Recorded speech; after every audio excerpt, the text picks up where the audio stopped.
Londres, 1984. Sur les murs, une seule affiche, le portrait de Big Brother, chef du parti, accompagné de la mention « Big Brother vous regarde » et des 3 mots d'ordre de cet État dictatorial. La guerre, c'est la paix. La liberté, c'est l'esclavage. L'ignorance, c'est la force. 4 ministères tentaculaires surveillent la vie de la population dans ses moindres détails.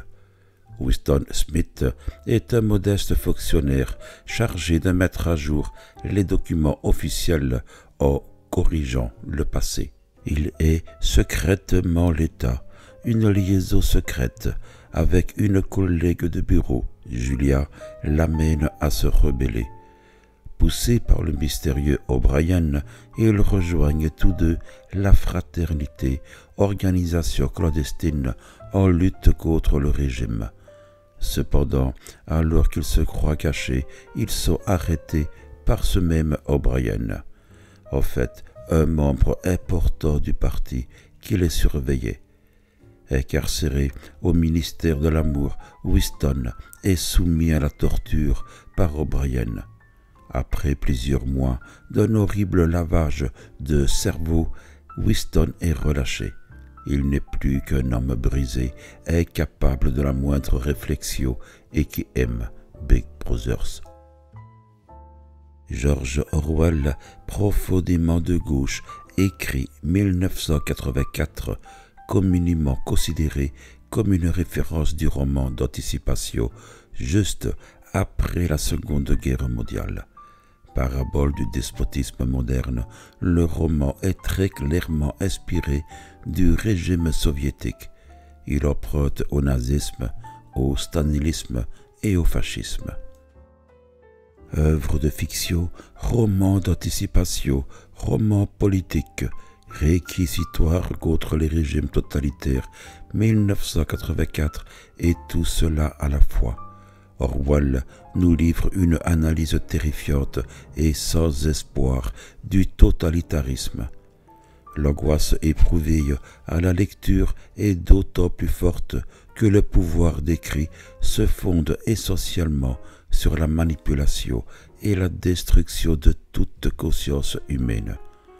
Amitié, confiance, vérité, amour, rêve, tout ce qui constitue le fondement le plus intime de la liberté, de la personnalité, est traqué et anéanti sans pitié par les bourreaux du pouvoir et autres O'Brien. Ceux-ci sont d'autant plus redoutables et fascinants qu'aucun espace de liberté, fût-ce celui de la pensée, ne semble devoir leur échapper.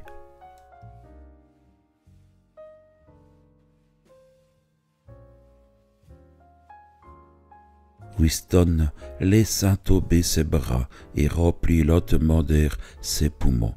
Son esprit s'échappa vers le labyrinthe de la double pensée, connaître et ne pas connaître, en pleine conscience et avec une absolue bonne foi, émettre des mensonges soigneusement agencés, retenir simultanément 2 opinions qui s'annulent alors qu'on les sait contradictoires et croire à tous deux, employer la logique contre la logique, répudier la morale alors qu'on se réclame d'elle. Croire en même temps que la démocratie est impossible et que le parti est gardien de la démocratie. Oublier tout ce qu'il est nécessaire d'oublier, puis le rappeler à sa mémoire quand on en a besoin pour l'oublier plus rapidement encore. Surtout, appliquer le même processus au processus lui-même. Là était l'ultime subtilité. Persuader consciemment l'inconscient, puis devenir ensuite inconscient de l'acte d'hypnose que l'on vient de perpétrer. La compréhension même du mot double pensée impliquait l'emploi de la double pensée. Comme tout État totalitaire, le parti encourage la mentalité de guerre, surtout parmi les membres du parti. Pendant les semaines de la haine, les habitants de l'Océanie attendent avec impatience les parades où défilent des prisonniers de guerre qui sont haineusement hués par la foule.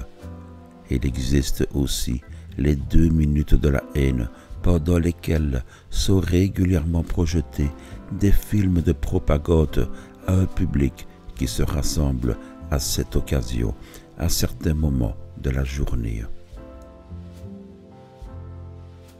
Une autre méthode de contrôle de la société est le travail du parti pour ôter tout plaisir de l'acte sexuel. Quand on fait l'amour, on brûle son énergie. Après, on se sent heureux et on se moque du reste. Ils ne peuvent admettre que l'on soit ainsi. Ils veulent que l'énergie éclate continuellement.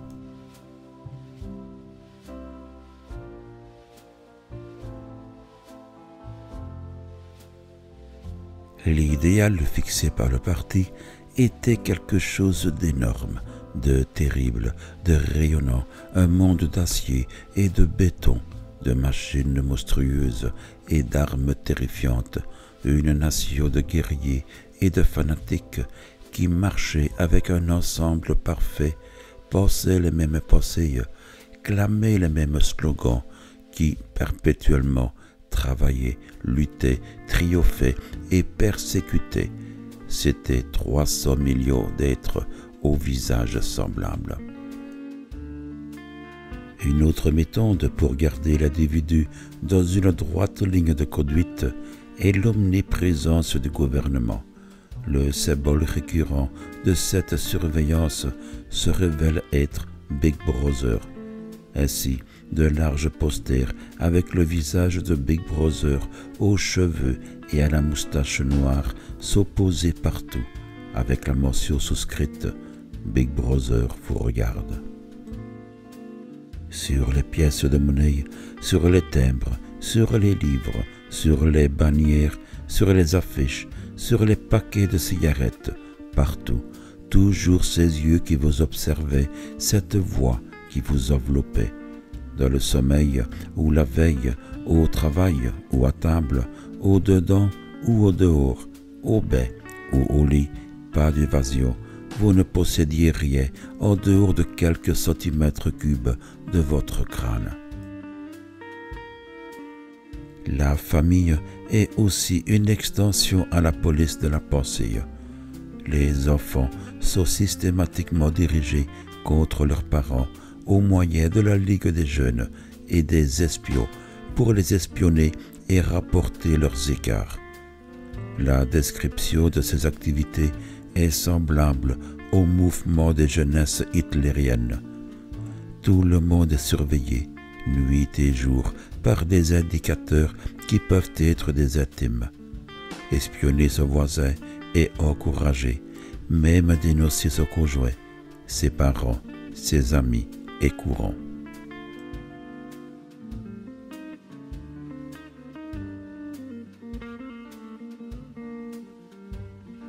En plus de la surveillance constante, le parti travaille à rendre le crime par la pensée impossible en créant le novlangue.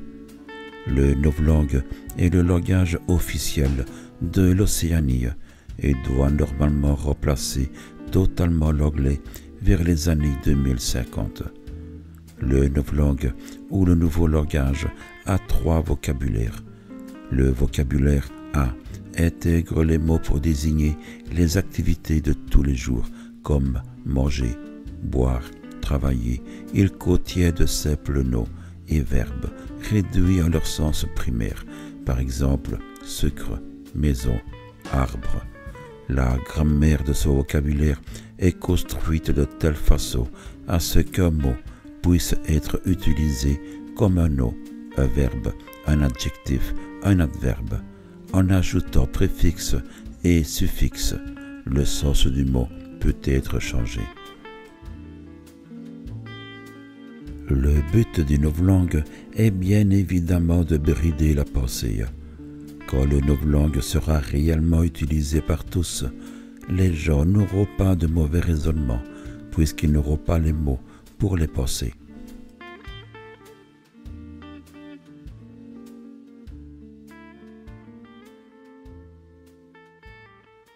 nous écrasons déjà les habitudes de pensée qui ont survécu à la Révolution. Nous avons coupé les liens entre l'enfant et les parents, entre l'homme et l'homme, entre l'homme et la femme. Personne n'ose plus se fier à une femme, un enfant ou un ami. Mais plus tard, il n'y aura ni femme ni ami. Les enfants seront à leur naissance enlevés aux mères, comme on enlève leurs œufs aux poules. L'instinct sexuel sera extirpé. La procréation sera une formalité annuelle, comme le renouvellement de la carte d'alimentation. Nous abolirons l'orgasme. Nos neurologistes y travaillent actuellement. Il n'y aura plus de loyauté qu'envers le parti. Il n'y aura plus d'amour que l'amour éprouvé pour Big Brother. Il n'y aura plus de rire que le rire de triomphe provoqué par la défaite d'un ennemi. Il n'y aura ni art, ni littérature, ni science. Quand nous serons tout-puissants, nous n'aurons plus besoin de science. Il n'y aura aucune distinction entre la beauté et la laideur. Il n'y aura ni curiosité, ni joie de vivre. Tous les plaisirs de l'émulation seront détruits. Mais il y aura toujours, n'oubliez pas cela, Winston, il y aura l'ivresse toujours croissante du pouvoir qui s'affinera de plus en plus. Il y aura toujours, à chaque instant, le frisson de la victoire, la sensation de piétiner un ennemi impuissant. Si vous désirez une image de l'avenir, imaginez une botte piétinant un visage humain éternellement.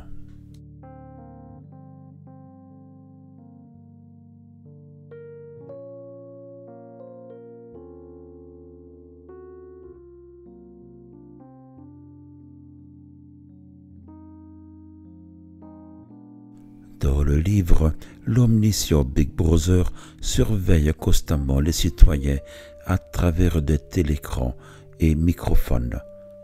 En réalité, de nombreux gouvernements et entreprises utilisent des technologies avancées pour surveiller la population, que ce soit à travers les caméras de surveillance, la collecte de données en ligne ou les réseaux sociaux.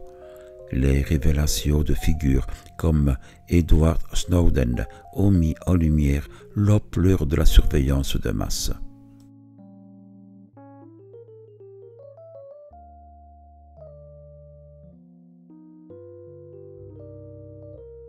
Dans le livre, le régime falsifie constamment l'histoire et les documents pour correspondre à sa version officielle de la vérité. On observe des pratiques similaires lorsque des gouvernements, des médias ou des groupes d'influence diffusent de la désinformation ou réécrivent des faits historiques. Les fake news et la réécriture de l'histoire pour des raisons politiques en sont des exemples notables.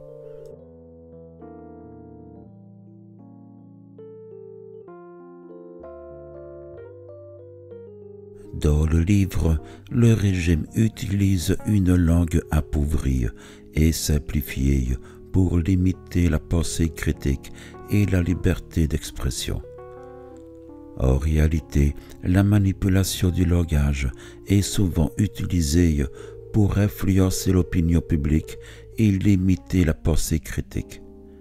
Par exemple, des termes euphémistiques ou la simplification excessive du discours politique peuvent réduire les débats à des slogans vides de sens.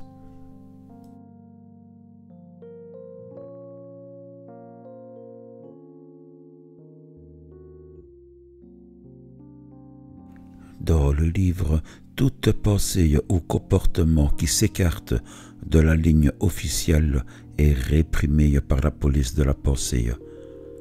En réalité, des régimes autoritaires répriment la liberté de pensée et d'expression, censurant et persécutant ceux qui osent contester l'ordre établi. Des pays qui surveillent leurs citoyens pour détecter toute trace de dissidence en sont des exemples contemporains.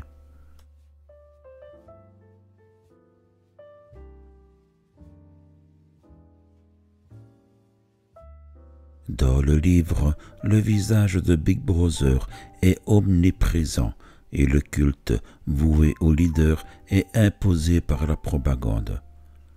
En réalité, certains leaders politiques développent des cultes de la personnalité à travers des campagnes médiatiques et la promotion de leur image pour consolider leur pouvoir et minimiser la contestation.